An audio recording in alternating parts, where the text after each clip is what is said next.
Hello? Hello?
Friday.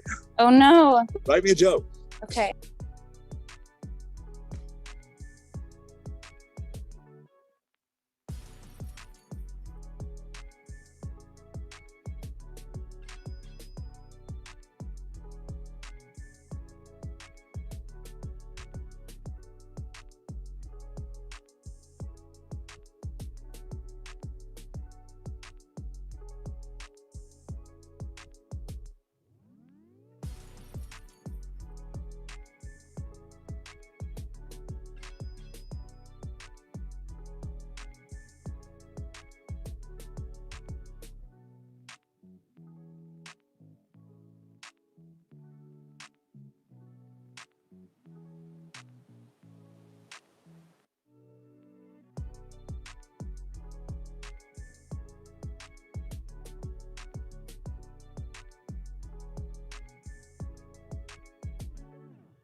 Okay, hi everyone. We're gonna go ahead and get started now. I'm just going to start by introducing myself. My name is Elizabeth Balarinwa. I'm a junior clinical laboratory science major from South Jersey by way of Nigeria at Howard University. And I have the honor of facilitating and helping plan the Health Equity Speaker Series. And I can't believe that we're on our 8th one. So thank you so much for joining us on Friday. Before we get started, I just want to talk a little bit about who GlobeMed is for those of us who don't know. At GlobeMed, we aim to mobilize a community of students and grassroots leaders to improve the health of people around the world. GlobeMed students learn about health equity leadership directly through their peers, our grassroots partners in Asia, Africa, and the Americas, and become part of a movement for global health equity. We also believe in the power of the community behind this movement, which is why we make these programs available to everyone. Additionally, these programs are available because of the generous support of our community. We'll drop a donation link in the chat for everyone who wants to invest in our programming. And with that, I would like our 2 speakers that we're going to be talking to today to give a little brief introduction about themselves.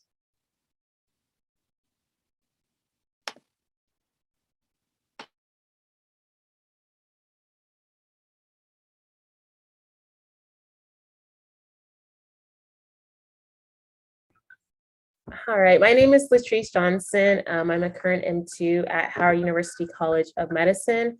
I'm really excited to be speaking tonight.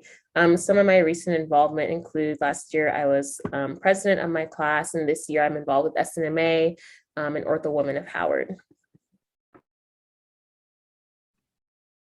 Hello, everyone. My name is Jonathan Willard. I'm also a second-year medical student at Howard University College of Medicine. Very excited to be here. I was once a member of GlobeMed, so it's kind of full circle for me. Yeah, I'm originally from New Orleans, Louisiana. My recent involvement includes SNMA, also the Surgery Interest Society, and the Orthopedic Surgery Interest Society here at Howard. Thank you both for joining us today. So the style of this speaker series will just be interview style. I'll ask you guys some questions and either one of you can answer them, or both of you, that's preferred. So just to get started, I'd love to hear a little bit about your undergraduate experience. Where did you go and how did you find yourself at Howard Med?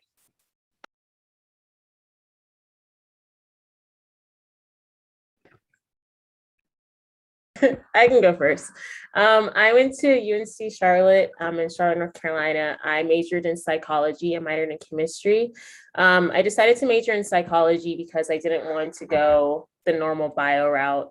I was really interested, and still I'm really interested in the human mind and kind of why people act the way that they act. And so I really enjoyed my degree. I enjoyed my time at UNC Charlotte. I think that undergrad is a time where you really find yourself and really figure out if medicine is the path for you, because you're taking these really hard classes, you're shadowing, you're doing this volunteer work, and you're just doing a lot, and you really have to decide if this is the field for you. And so I was really able to find that passion for myself in the field of medicine and just solidify that passion in that. Yeah, so I went to Howard for undergrad. Started in 2016 and then graduated in 2020 and came straight to Howard Med. I think I chose Howard for my undergraduate studies, mostly just because I wanted that HBCU experience. I wanted to, kind of be involved in the culture and everything that comes with going to an HBCU. Both of my parents and my brother all went to HBCU, so I kind of was exposed to it very early on. But the thing that kind of made Howard stand out was the fact that Howard has such a strong reputation of putting pre-meds into medical programs throughout the entire country. I knew DC had a lot to offer, especially in the healthcare industry, with the hospital being on campus, as well as the medical school being on the same campus. So yeah, I really got involved with a lot in undergrad, did some summer programs after my sophomore and junior year. So it really kind of exposed me to all that Howard Med had to offer. did some shadowing at Howard Hospital, and just the reputation of the hospital being level 1 trauma and having pretty much every major department and residency program just kind of guided me to make my decision and come to Howard for medical school. So I've been here for 6 years now and I'm loving it. Thank you. So this is another question for both of you. Did you always know that you wanted to be a doctor, or is this something that you figured out in undergrad? I'll answer this one first. I think for me, just as a kid, I was very blessed to be exposed to a lot of different fields. It was some things that I knew I absolutely didn't like, some things that I was kind of interested in, but I think the big thing for me was I was always interested in sciences. So I think my involvement with sports at such a young age kind of, I guess, made me want to be around sports long term for my career. And once I got to high school, I dealt with different injuries, particularly a concussion, and just my interactions with my sports medicine doctor really kind of opened up my mind to the field of sports medicine. And that was another thing that made me really want to come to Howard, was that it was one of the only HBCUs with both a medical school and a sports medicine program. So yeah, I think I kind of made the decision in high school. So by the time that I graduated from high school and I declared my major at Howard, I was pretty much all in. So I did just everything that I thought that I could just to set myself up to get to where I am now. So very, very happy and blessed to be here. Yeah, so I've always known that I wanted to be a doctor, something that my parents really pushed for me at a very early age. And so, you know, in high school, I'm like Googling medical schools and medical school requirements already before I even reach undergrad. And so I think for me, what solidified it for me in undergrad is just experiencing and being more aware of health disparities that really impact our communities and our families. So just like diabetes and like high blood pressure, and just seeing that there are so many things that we can do now to better our health and prevent such disparities. And so I was really pushed by that and passionate about that. And that's really what pushed me towards the field of medicine. And as far as Howard, as Jonathan said, I really wanted that HBCU experience, and I'm really blessed because Howard was my number one choice for medical school. So I'm really happy to be here and just to really be in an environment where I'm fostered, an environment where there are people that look like me and understand our experiences in society, and how our experiences can go back to serve our community and better our community. And so I really love Howard. I'm happy to be here. So both of you, one of you went to a PWI and one of you went to Howard and HBCU for undergraduate. Do you want to talk a little bit about some of the challenges that you faced during your undergraduate years?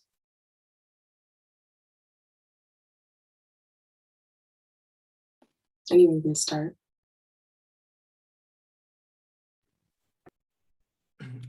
Yeah, I think, the challenges that I faced were pretty similar to probably what everyone here on this call that goes to Howard or went to Howard faced. We hear a lot about the Howard runaround, just like the disorganization, the mess that happens with the A building. So I was here when the protest happened, the student protest happened. So it was little things like that. Like I remember turning in one of my internship applications my sophomore year, and I was usually on top of my financial aid stuff and made sure that I didn't have any holds on my account. But of course, the day that the application was due, I had this hold in my account that kind of prevented me. So I had to like sprint to the A building before they closed, like beg and plead for them to just lift this hold so I can get into this internship. So yeah, I think those kind of things are pretty consistent as far as challenges and struggles that you may face as a Howard or HBCU student, honestly. And then, I dealt with a lot of personal challenges too. After my freshman year, I applied for a whole bunch of stuff, internships, student council, scribe position, and didn't get anything. So I really took that summer to kind of reflect. I still was hungry and still went after a lot of different opportunities like shadowing and volunteering, things that you didn't really get paid for, but I still wanted to build my resume and, set myself up to get into medical school. But yeah, just that first year of being rejected from everything, it really kind of showed me that regardless of what I did in high school or whatever I did, like before coming to Howard, didn't really matter. Everyone was great. Everyone was smart. Everyone was prepared. Everyone was sharp and polished, some more than others. So, it was a very humbling experience. And it really just kind of kept me on my toes and kept me on my game. And then just like a little bit more like about personal stuff. I lost my grandmother my junior year. And that was like really tough for me because that was when, like the pre-med stuff was really picking up for me. I was really involved on campus. So I had like a lot of responsibilities, and, just to hear something as devastating as that was really, really tough. And then to like make things worse, I lost one of my best friends like the day before my organic chemistry final, my junior year. So that was even worse, just to, hear that I lost someone that I had, grown up with and was so close to. So those things, really kind of showed me all that Howard had to offer outside of school, which was the support system. And that's another reason why I wanted to come to Howard again. For medical school, I knew that I could lean on my classmates. I knew that I could lean on my friends. I knew that I could lean on everyone up here when I couldn't, be home in New Orleans with, everyone that I was typically able to lean on. So yeah, my undergraduate experience was definitely amazing. Wouldn't trade it for the world, but yeah, I definitely had my fair share of struggles, to say the least.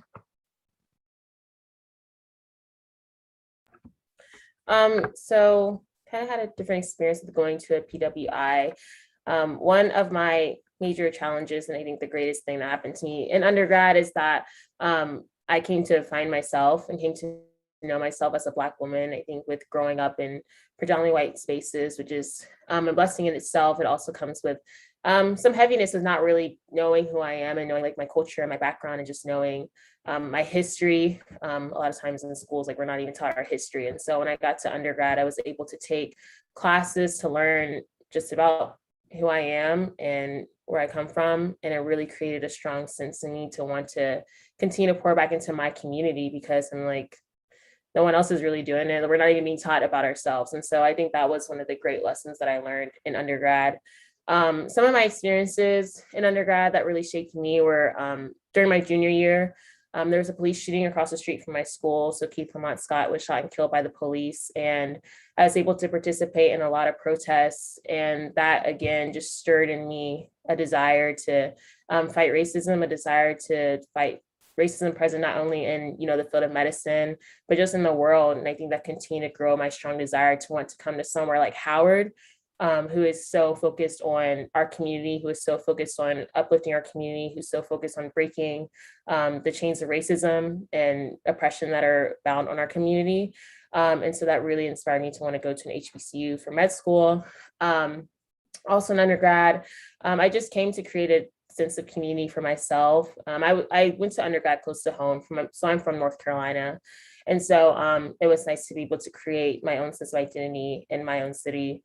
And so after undergrad, I did have my fair share of challenges as well. I went to a post-bac program at FIU. It's in Miami, Florida. And there was really, really tough. And so it's like basically take the first year of medical school classes, and it helps you like boost your science GPA. And if like my science GPA was high enough. And so it helps you boost your science GPA and helps you increase your chances of getting into medical school. But while I was down there, which was really, really hard, I was able to live with my best friend. But other than that, I didn't know anyone else. I got in a car crash and the program was really, really tough. And so I just went through like a season where it was really hard mentally and really hard physically to be down there. So I decided to stop the program and come back home and really focus on my applications, which is I still needed to take like physics. I still needed to take the MCAT and apply to medical school. And I was really glad that I did that because it allowed me to focus on things that I needed to focus on. It allowed me to come back and be surrounded by my family and friends. So I was kind of in the limbo of, figuring out the next steps for medical school. And it was a really good decision and did great on my MCAT, thankfully, and was able to get into medical school the first time. So that was a really big blessing because one, the MCAT is very, very hard to do well on the first time, and it's really hard to get into medical school the first time. So I think all my struggles really turned around for me, Thank you both for being so open and honest and transparent. I know a lot of us probably on the call, pre-med or not, can relate to the things that you guys are talking about and the struggles you guys face. So thank you. We spent a little bit of time talking about your undergraduate experience, but now I'd like to talk about your medical school experience. So at this point in your medical career, what does a typical day look like for you? So for me, for second year, it looks a lot different than first year. Well, I guess not as different for us because we were virtual our first year because of COVID. And so for me with second year, because we're doing more standardized tests, so we're preparing for step one. And so they have us taking like standardized tests that are kind of going to be similar to questions that we get on step one. And so for me, I don't think that teacher lectures really prepares for those questions. So I'll spend my day at home or wherever doing studying from other resources, which whether it's like USMLE RX or Pathoma or just other outside resources that prepare us for standardized exams. So that's kind of what my day looks like. Just wake up, work out, do my devotional, study all day. And then yeah, I mean, and that's like kind of during the week. On the weekends that we don't have exams, like to definitely hang out with friends and just relax and kind of have a work-life balance. And then, you know, with being involved with organizations, if there's meetings for that, I'll go to that or just do events that are associated with that. But it's pretty much my day looks like, just studying. Yeah, you know, I don't have a whole lot of, I guess, a different routine from Latrice. A lot of my day involves, I guess, kind of self-studying, self-teaching in a way, using some of the resources that have been recommended to us by upperclassmen and by professors. I started off the year kind of going to lectures and stuff like that, but I just feel, you know, I may learn a little bit better for this style of learning, like Latrice talked about with the standardized tests that we take, just kind of doing my own thing. So yeah, I think another thing to kind of talk about too is it's not so much a typical day because you kind of have to approach different professors a little differently. You have to approach different materials kind of differently. You know, sometimes we have mandatory stuff that's on campus. Like Latrice said, some weekends we don't really have much going on. We have a little bit more free time where we can, you know, spend time with our friends, our family, or, you know, whatever the case may be. But yeah, that was kind of a struggle that I had my first year, which is kind of adjusting. You have a lot of different professors that teach different ways, that you know, use different outside resources. Some kind of require you to come to class, some don't. So something about medical school is definitely learning to adjust, like on go. You know, you always have to be ready to adjust, have to kind of be ready to just pull up the campus at the drop of a dime. Especially with Howard, we don't really much understand what's going on with our schedule sometimes. So yeah, a lot of things are kind of up in the air a lot of days. So you really just got to be ready to adjust, be ready to go whenever, you know, you check group me or you hear from one of your classmates. So, you know, that's the good thing about Howard too, is that you have classmates that will look out for you, make sure that you're in class and stuff like that. So I definitely relate to not knowing what to do sometimes on campus, but I just wanted to ask how the pandemic has affected or impacted your medical education, both inside and outside the classroom.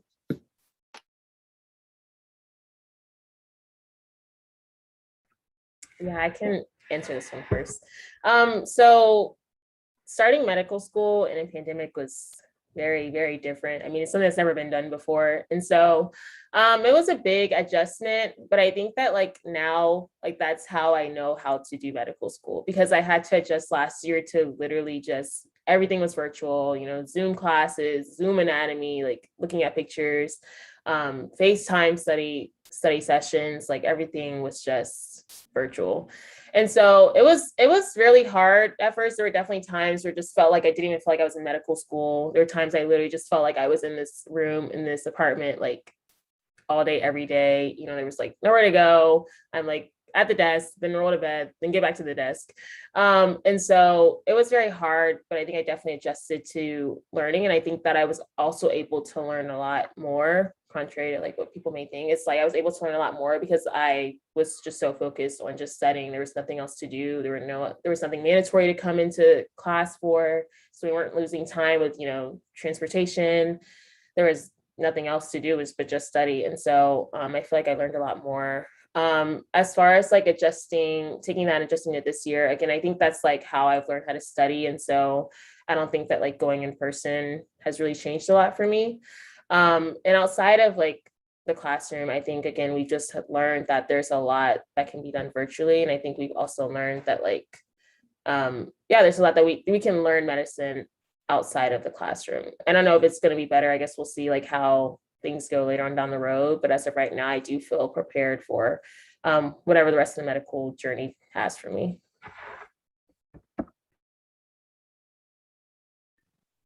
Yeah, just full honesty and transparency. I was devastated first year. I hated being online all the time. It was pretty terrible.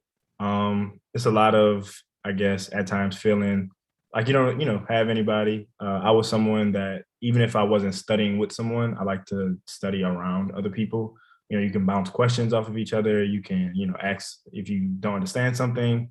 And just having that in-person support was something that I definitely took for granted in undergrad. So coming to medical school where you have like all of this difficult material, this ridiculous amount of work that you're expected to learn, and just sitting in the same like where I'm sitting now is where I spent my entire first year. That was definitely rough for me. I'm, I guess, someone that likes to socialize, likes to talk to people, likes to see people, and I 100% like to learn in person to an extent. So not having anatomy lab, especially in person, was really, really tough for me. So I see guidance from a lot of my mentors and a lot of other medical professionals in attending physicians or residents, just, about what they think about how that may affect us down the line, just not having those in-person experiences, and just all the other changes that are kind of happening with medical education in the United States. So yeah, it was tough to go from, a place like Howard where you sitting in class with your best friends and you can ask them whatever question you want, and if you don't show up one day they can help you out and stuff like that, versus it's kind of lonely and you just have to go about everything by yourself, kind of felt like sometimes. So yeah, Zoom school would not recommend. So, we've been talking about the pandemic, Zoom school, but the pandemic has also brought up a lot of points about public health and what even is public health. So I would love for you guys to define that, and then also define the difference between public health and medicine, if there is one. Yeah, I think the pandemic just kind of brought a lot of things into a different perspective for people. Like Latrice said, from like an educational standpoint, or even from like a work from home standpoint, people have kind of grasped this idea that you can do things away from the office, away from the classroom. It allows you to make better use of your time in some ways. So I know a lot of companies have a lot more productivity because they've been online. Like Latrice said too, like we have a lot more time where you can kind of multitask and do things your own way, just because of Zoom school.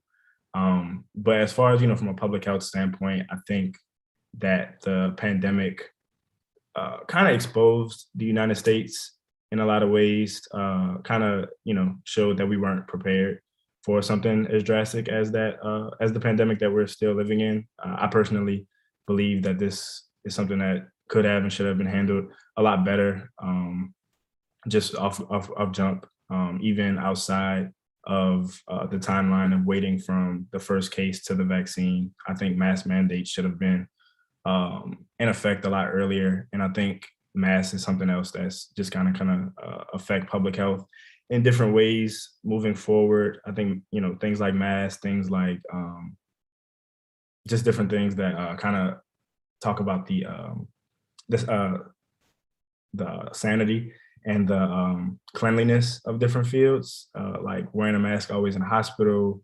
I personally think something like buffets is going to be a thing of the past. Just, different things. I think the pandemic has just kind of brought light to and just showed us that, the United States was not prepared, and certain things are just going to become the norm. As far as like the definition or the difference between public health and medicine, I think the big thing with public health is accessibility. You talk about, accessibility to clinics. You talk about accessibility to healthy food. You talk about accessibility to programs such as, like AA meetings or addiction recovery and things like that. Whereas medicine is applying the things that come with those that comes with accessibility. So public health is kind of a more fundamental step to ensuring that physicians and people that work in medicine are able to do their job effectively. So those two things, without a doubt, go hand in hand. There are some differences. There are some different, I guess, career paths and fields. I think medicine can be a little bit more hands-on, especially when it comes to like patient interaction and stuff like that. But in my opinion, I think medicine is nothing without accessibility, and accessibility is a fundamental aspect of public health.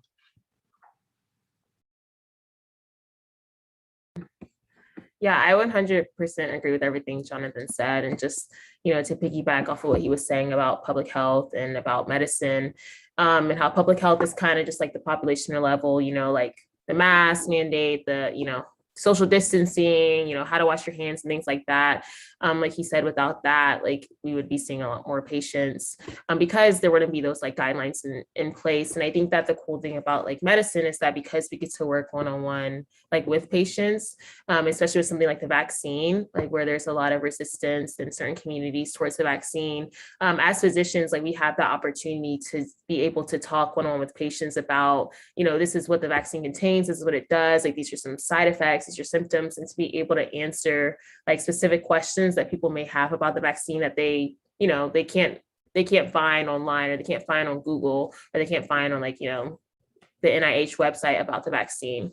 And so it's cool because public health, kind of sets up, this is the foundation, this is the vaccine, like you should take it, but the physicians get to be able to have those personalized relationships and those personalized conversations about how the vaccine is specifically beneficial to the individual, or, precautions to take, or things of that nature. And so I think that, like Jonathan said, they work very much so hand in hand with one another. Thank you. My next question is, how has your medical education prepared you to be a domestic and global health advocate?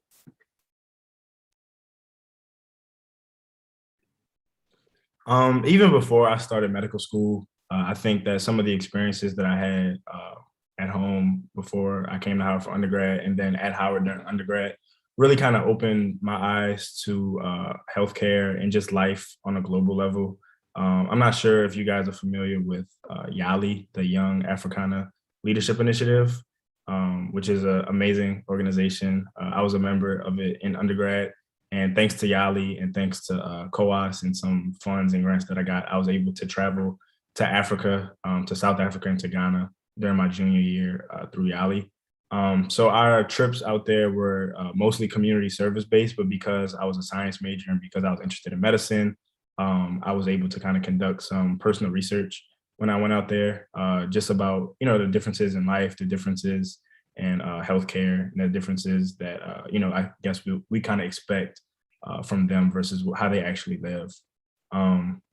So the experiences that I had out there of visiting an orphanage with children who are HIV positive, and being able to talk to them about their diets and how that kind of affects their daily lives, their transportation, the way of life, the cleanliness of how they live.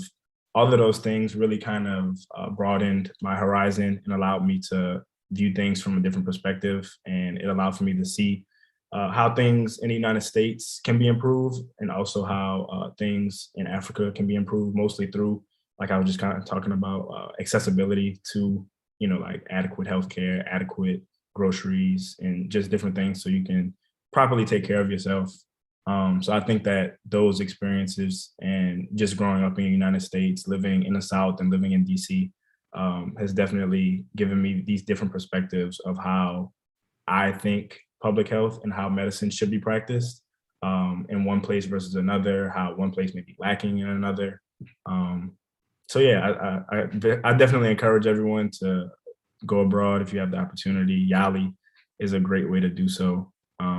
But yeah, just those different experiences kind of allows me to see the differences, see where things are lacking, and see how overall life can be improved for us as a society and as a nation, and as a world. So.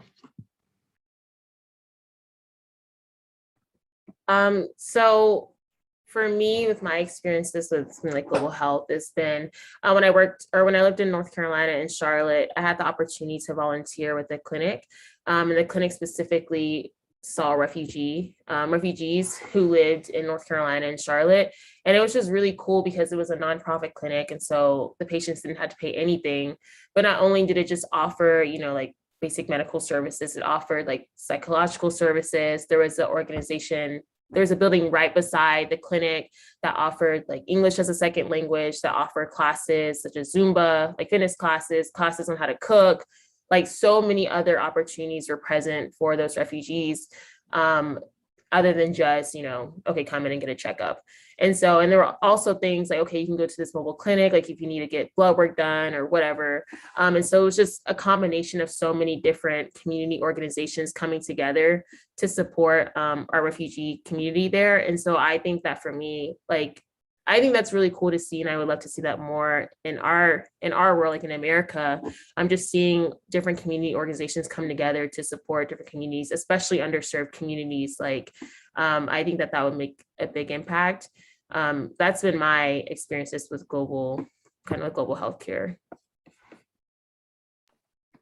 Thank you. I'm actually the vice president of YALI right now, so we'll have to connect. But leading to my next question, organizations like GlobeMed and like YALI encourage us to be advocates. So I'd love to know what advocacy means to you. To me, advocacy just basically comes down to being able to speak up for those who can't really speak up for themselves.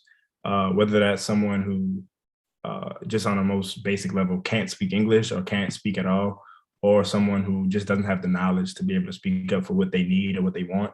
I think advocacy on all levels is needed. As medical students, we really need advocates right now for when it comes time for us to, apply for different research programs and for residency in a couple of years. You need someone to advocate for you, someone to be able to say, like, this student is great for these reasons, you should give them a chance.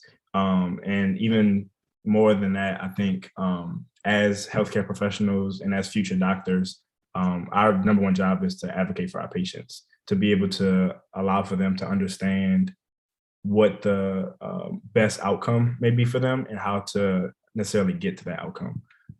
So advocacy is a very, very fundamental thing, I believe, in all aspects, all industries, all careers, but specifically in medicine. I think that's something that is needed at every single level, even when we get up to the top of the totem pole of being attending physicians, of being department chairs, of being deans of medical schools. You still need advocates at that point. You need people to be able to say, like, this guy is doing a great job. He, needs grants for this and needs grants for this so he can better provide for his patients or better provide for his students.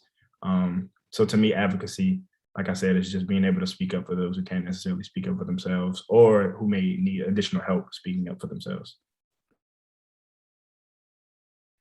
Yeah, I 100% agree with Jonathan. And I think for me, I thought about like a different definition of advocacy.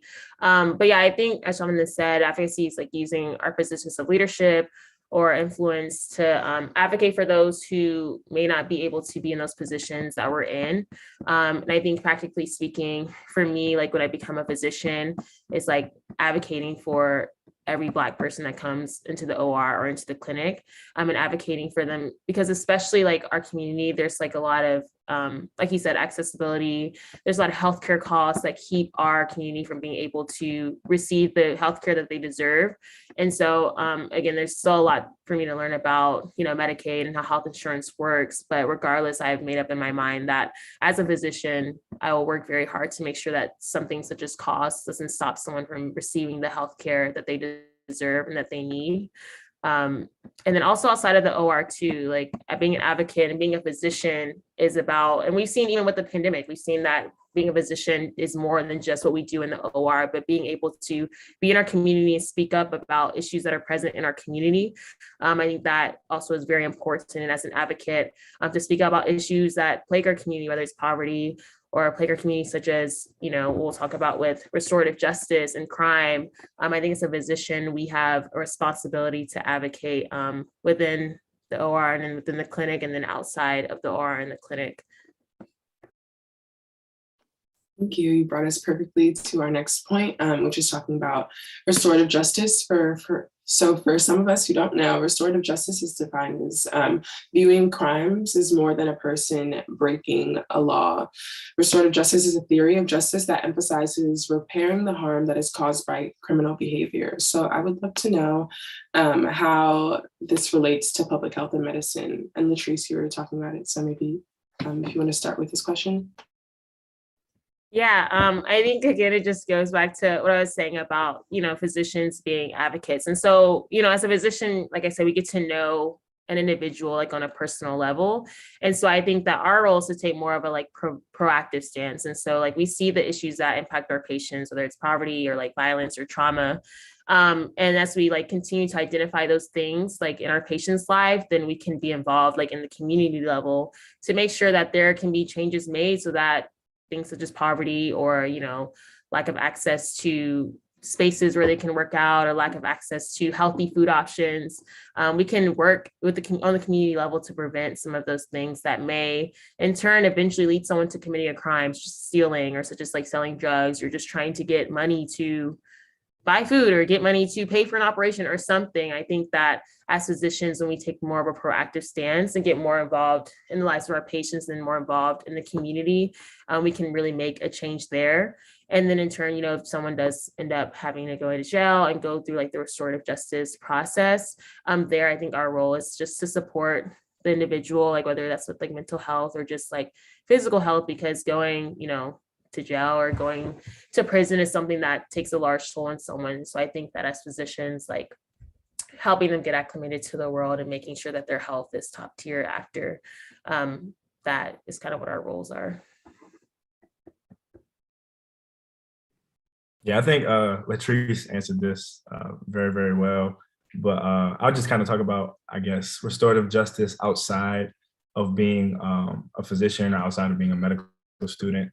You know, just when it comes to being a person or being a Black person specifically, I think a lot of what we see and a lot of the issues that we see in crime and in, you know, the issue of restorative justice, I think a fundamental aspect of that would definitely be accountability.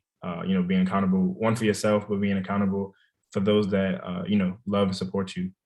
Being able to tell someone when they're wrong, being able to tell someone when they're right. And, you know, that's something that is very important in literally every aspect of life, but especially as a physician, just outside of, I guess, what we think of as a crime, such as, you know, like stealing or robbing or hurting someone, things like that. You know, physicians technically commit crimes all the time too. You know, malpractice cases are a really big thing, especially for surgeons and physicians that are really, really hands-on. So I think something that I really want to do in my practice is really hold myself and my colleagues around me accountable for their actions. You know, be able to tell them when they're right, be able to tell them when they're wrong. And I think that's something that will be able to kind of prevent some of these malpractice cases that come up in medicine, or be able to prevent just the terrible outcomes that we see in healthcare sometimes, just to make sure that someone gets the holistic care that they really deserve. So yeah, I think restorative justice really just comes down to accountability for everyone. Thank you. You guys have done so well at answering all my questions. I know there's been a lot of them. So I'm only going to ask two more.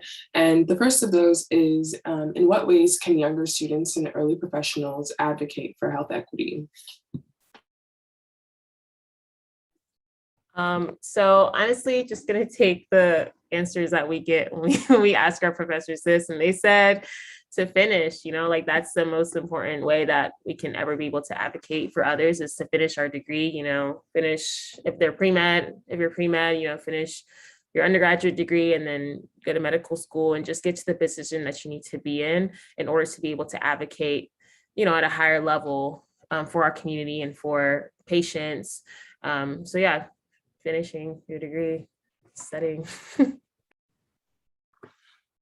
I think another thing too, as far as this is just being informed, honestly, being informed, and I guess what's happening in your state, in your county, in the country as a whole, especially when it comes down to healthcare and the accessibility, the insurance, things like that, Medicaid, Medicare, just understanding these different things in healthcare, how that affects you, how that affects those around you, and how you can make a change, which really comes down to voting, you know, as simply as that can be. But yeah, I've participated in different marches and different rallies at home here in DC. Some stuff was, you know, really focused around medicine, like when they were talking about handing over the leadership and the ownership of Howard's Hospital. And, you know, that was something that was going to affect us as pre-meds and medical students very, very much.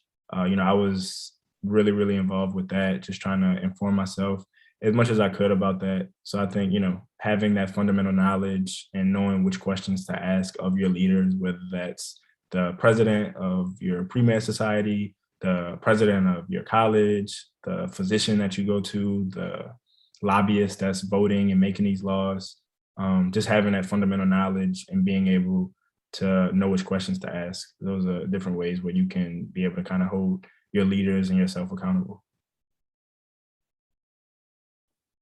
Thank you. And our last question before we open it up to audience Q&A is my favorite. What does global health equity look like to you?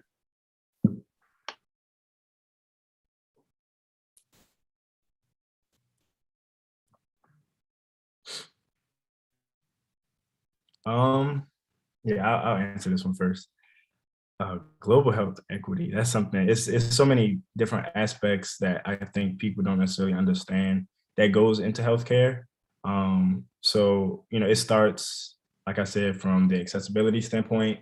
It goes into the laws that are in place. So, sadly, not everyone has the same voting powers that we have to be able to make these type of decisions when it comes to certain things. But, in a perfect world, I think that global health equity would just be just overall access to all the things that we as healthcare professionals encourage our patients to seek.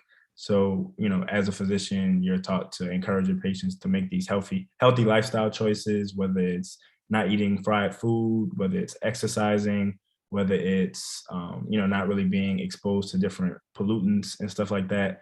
But sadly, not everyone has the opportunity and the chance to really get after these things, or, seek access to these things. So things like, healthy grocery stores on every corner, removing things like a Popeyes in every Black neighborhood, having more healthcare facilities, more hospitals, walk-in clinics, things like that, especially in the areas that are really lacking. I think those are things that are kind of like the obvious piece that's missing in global health equity. But, I think even deeper than that is just the voting, like I said, that goes into this is something that sadly we can't really control everywhere. But yeah, just I feel like, a lot of times I kind of feel like a hypocrite, and I feel like my doctor might be a hypocrite sometimes too, just in telling me to like do this and do that. And, even if they are like the most healthy person, which is usually not the case, just telling someone to do all of these things without giving them access or giving them the tools and resources, I think that's like the bridge that's really missing that can kind of solve a lot of the issues that we are then taught to treat. So before you even get to surgery, if you have access to healthy eating and, you have access to a gym and you have access to being able to go to the doctor and a dentist whenever you want, whenever you need to, that kind of prevents all of these long-term complications that we then have to treat with surgery and long-term medicine and, all these other things that can really deteriorate your health and your financial freedom. So yeah, global health equity, it's a lot of things that are missing. And yeah, we definitely have a lot of work to do. So I encourage everyone just to, I guess, take those steps in the right direction. Yeah, Jonathan answered it perfectly. I 100% agree with everything he was saying. And just emphasizing accessibility and education, like about, one's health and knowing like what are good things to eat, what are good things not to eat, what are good ways to exercise if you're looking to, target your blood pressure or cholesterol, or like, if you have diabetes, what are things that you could help to, relieve some of the symptoms that you may be experiencing. I think that education is really, really important. And then also just like things, I guess, on a larger scale, like just creating more green spaces in a lot of our communities. So a lot of like communities, even here in DC, there's so many buildings that are next to each other that there's like, you can go a couple of miles before you even have like a field. And so like a field for people to play, run, exercise for free, a place to even like have gardens where you can grow your own groceries or grow your own vegetables without having to worry about going to the store, spending a whole bunch of money on like groceries or spending a whole bunch of money on healthy food options. I think things like that, like even just small changes like that could really help our community and help prevent just some of the disparities that are present in our communities. And I think, as Jonathan said, accessibility. So that's opening more clinics or creating ways to make it easier for people to get to the clinics that are already present. I think those are two really important ways and ways to increase global equity. Thank you. So now we'll transition into audience Q&A. So you guys can unmute yourselves or put questions in the chat. And yeah.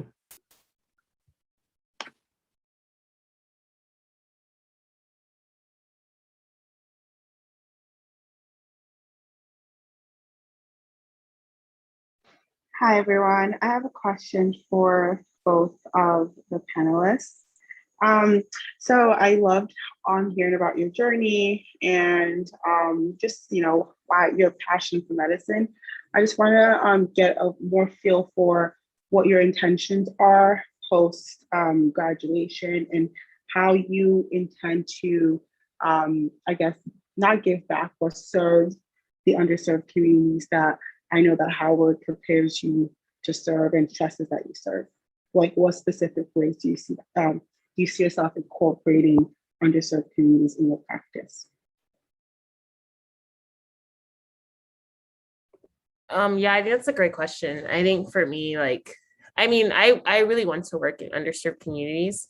And so just like places where there isn't a lot of access to healthcare, that's where I really want to practice.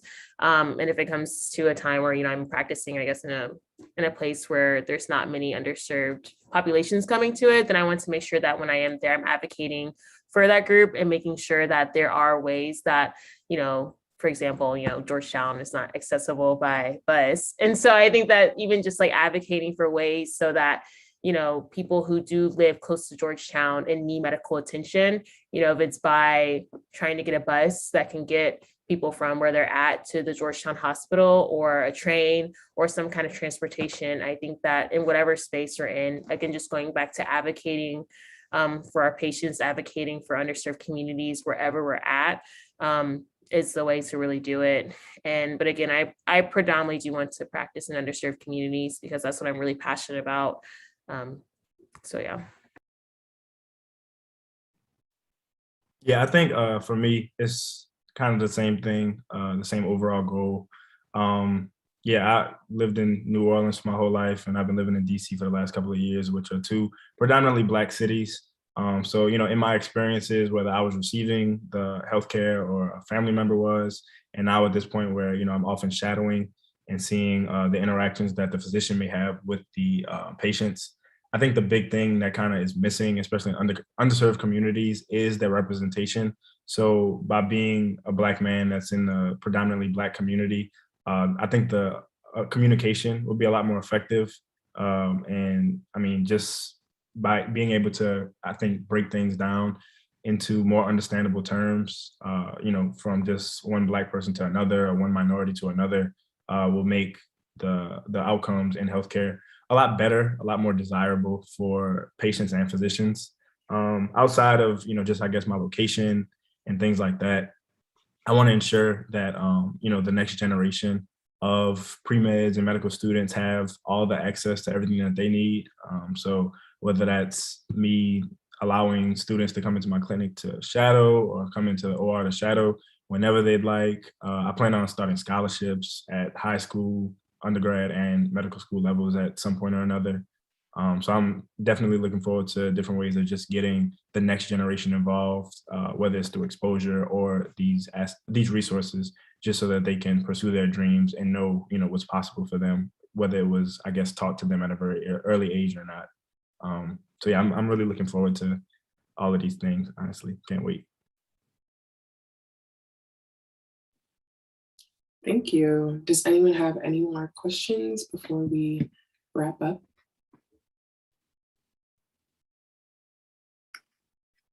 Again, you can either unmute yourself or put them in the chat. Yes, one more question on behalf of the pre-meds who may be a little shy.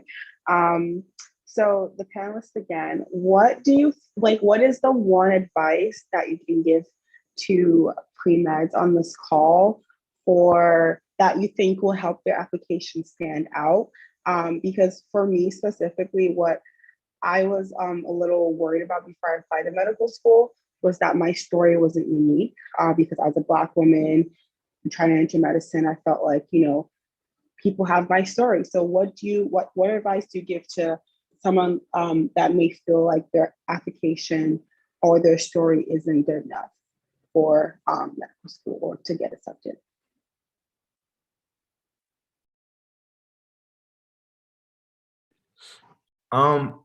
So one thing I guess that's a trend in medicine that isn't, I guess, very well known is that I guess diversity is in. Like it's the trending thing right now. Honestly, some people don't like that. Some people don't want to hear that.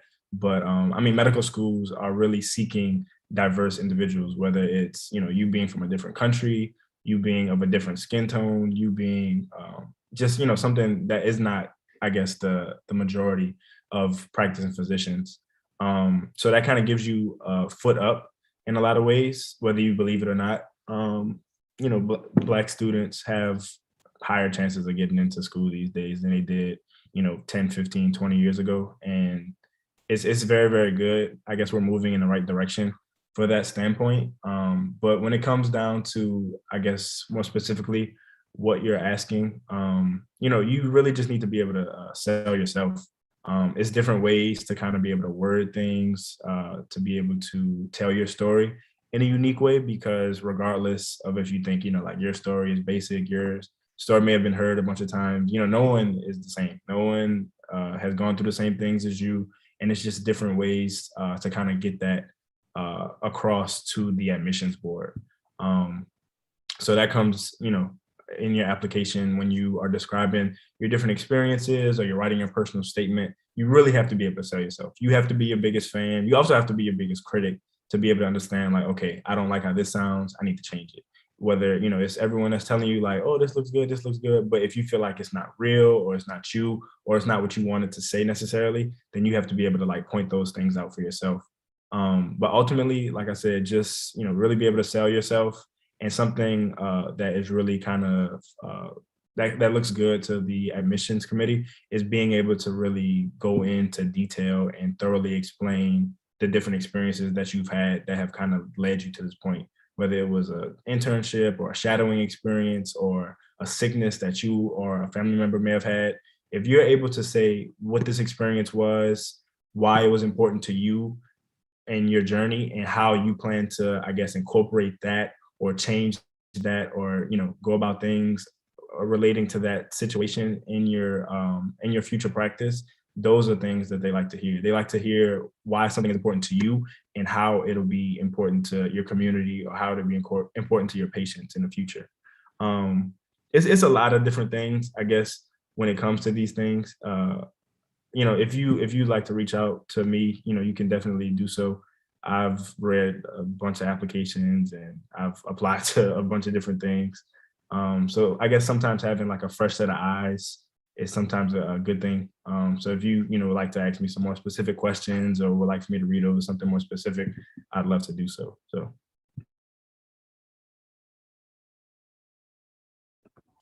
Yeah, again, 100% agree with what Jonathan said. I think important thing is that nobody is you, your story is unique to you. It's not about, does your story quote unquote stand out? Like, it's your story. It's why you want to do medicine. And so own that, be consistent with it, through all of your applications, your primary app, your secondary app, your interview, like be consistent in why you want to do medicine. Don't be talking about you want to do medicine for this reason in your primary, and then it's like you get to the interview and you're talking about something different.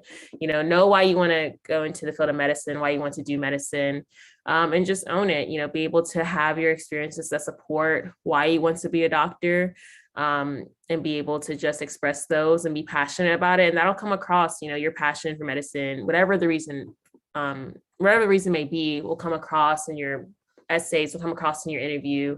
And so I think also another piece of advice with applying, and like Jonathan said, if you would like someone to read over your stuff, I can definitely read over it as well.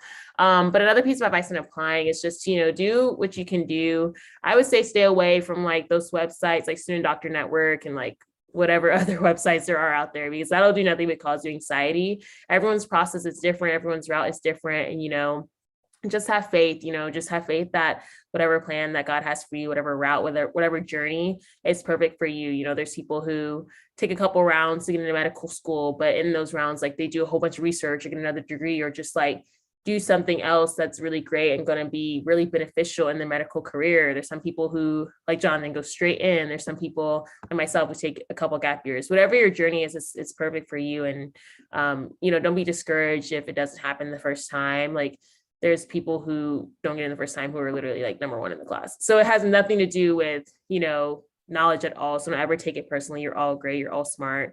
You're all going to be amazing doctors. Just trust your journey. Just trust what God has for you is for you. And just do your best and everything else, and it'll all work out.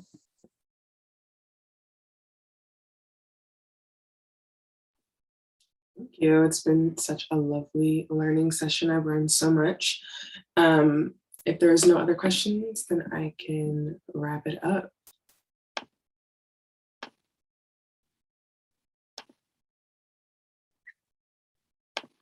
Okay, great.